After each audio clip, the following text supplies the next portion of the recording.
213 территорий должны быть благоустроены в этом году в Коми по национальному проекту «Жилье и городская среда». Общая готовность на данный момент 90%.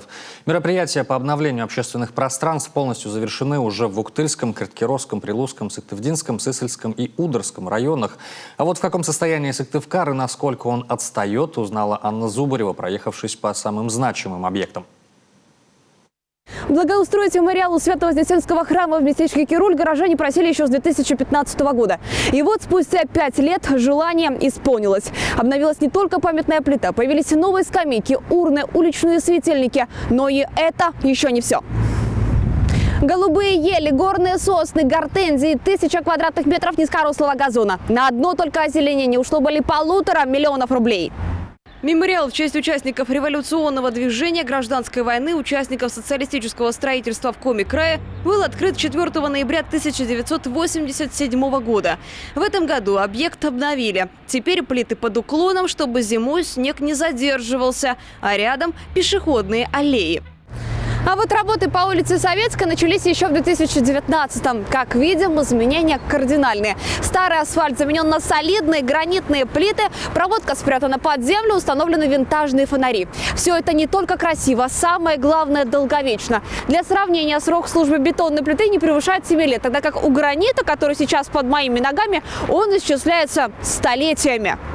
Деревья пришлось потеснить, но по-другому не удалось бы увеличить пешеходную зону. Сейчас, когда уже можно оценить результат, тут красуется 56 молодых кленов, лип и берез высотой до 5 метров. К слову, в процессе сейчас и площадка возле центрального бассейна, в народе известная как Биг Бен. После благоустройства площадка под часами не утратит актуальности в своем названии. Стрелки и циферблат останутся на месте. При этом станет здесь на одну изюминку больше. На территории расположатся 12-метровые многосекционные качели не только для детей. Наконец-то и у взрослых появится возможность по-настоящему оторваться от земли.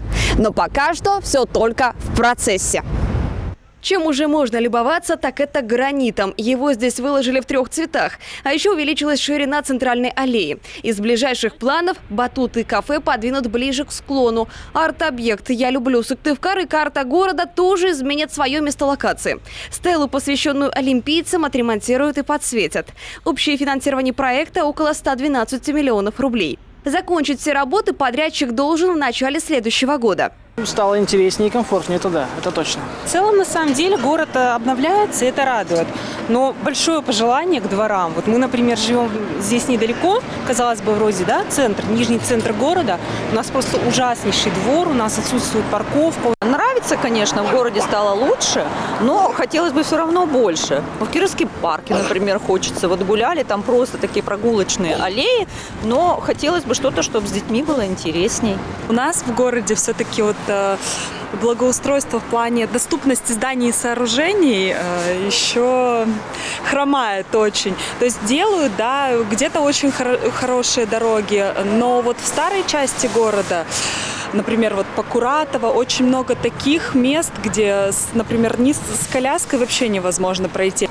Но у нас недавно двор отремонтировали в прошлом году, поэтому как-то сразу стало веселее для нас.